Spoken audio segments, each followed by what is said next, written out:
इस वक्त मोदी जी एक बड़े खतरनाक मिशन पे काम कर रहे हैं।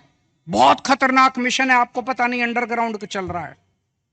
उस मिशन का नाम है वन नेशन वन लीडर। इस देश में वो चाहते हैं, मोदी जी, एक ही नेता होना चाहिए। उसके लिए वो दो लेवल पे काम कर रहे हैं।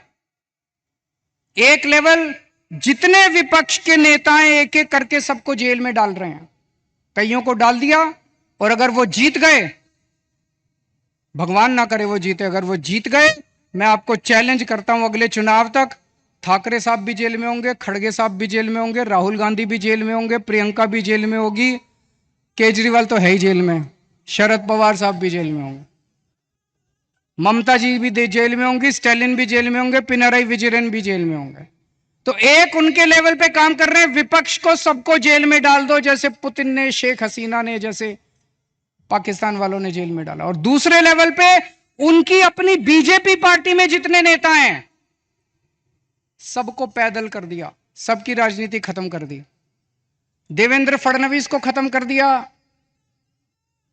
उन्होंने, शिवराज सिंह चौहान को खत्म कर दिया, वसुंधरा राजे को खत्म कर दिया, डॉक्टर रमन सिंह को खत्म कर दिया, खट्टर साहब को खत्म कर दिया।